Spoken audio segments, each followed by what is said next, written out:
Identifying high probability order block was quite challenging for me until I understood this simple concept I'm going to share with you in this video.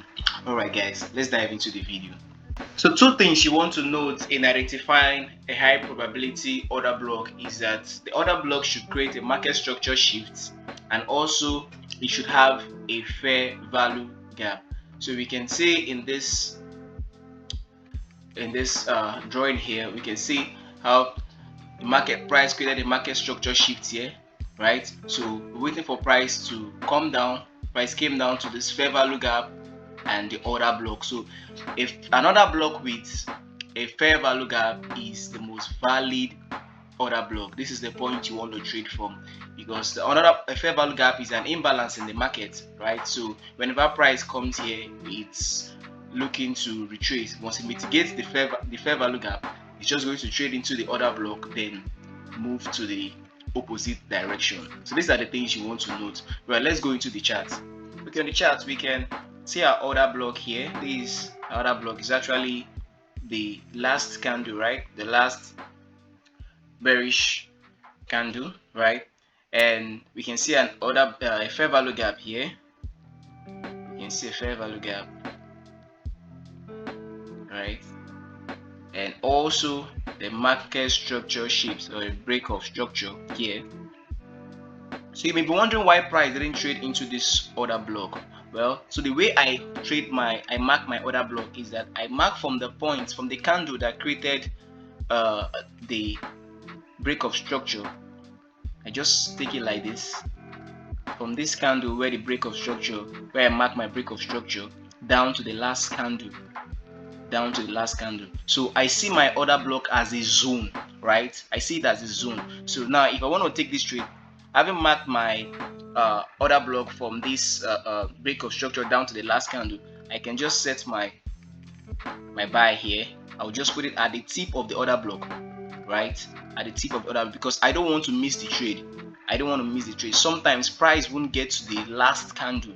You may be wondering why. You always wait for price to get to the last candle. You may wonder why it doesn't get to. So I mark my order block from the point where the change of character or the break of structure happened to the last candle. So I just put my entry. So my entry is at the tip of the order block, and this will be my stop loss, because I don't want to miss out on the trade. So we can see how price just traded only into the fair value gap here, and boom, but already there is a zone here. So if you used to mark your order block just the last candle, you may be missing out on a lot of trades. You know, if you used to mark your order block just this last candle, you may be missing out on lots of trades, right? That's if you didn't mark your fair value gap. That if you didn't take your trade from here, this fair value gap, you may miss this one, waiting for price to get to this order block. So I just mark this entire place as a zone. My order block is as a zone for me, so that I don't get to miss the trade, and my stop loss will just be below the last order block, right? Last candlestick. Right. Let's go into another one. So we can see here as well, this is another block, right? This is an order block. Yeah, you can see price didn't trade into it. It has a fair value gap as well. It has a fair value gap here, and also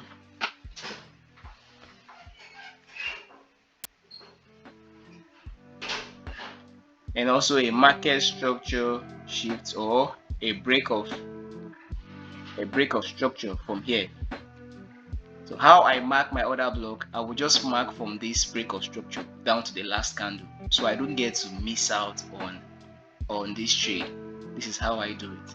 Just so you can see how price just traded into that point where it created a break of structure, and boom, started going up.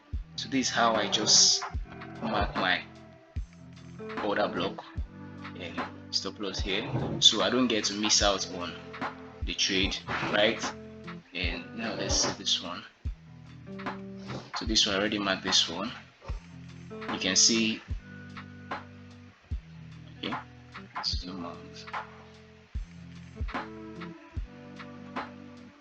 So this one has a market structure, a break of structure, and fair value gap here, and the fair value gap right here. So I just mark the entire zone. So if I take my trade from here, from the tip of this order block, we just set it below this point. You can see how I'm in that trade. You see, I didn't lose the trade, right? That is how you should treat your order block. You can identify your order block as a zone, so you don't get to miss out on the trade, waiting for the price to get to the last candlestick. Sometimes it doesn't get to it, so just identify it, as I've showed in this video, as a zone, and you always get to catch the trade. And also note that a order block with a fair value gap is a high probability order block, so you can as well set your trade at the fair value gap. You know, you can see here, as price just came to the fair value gap, it started moving up, right? So you can also take your trade from the fair value gap as well as the order block. All right, so if you found this video helpful, kindly like and subscribe. Thank you so much for watching. See you in the next video.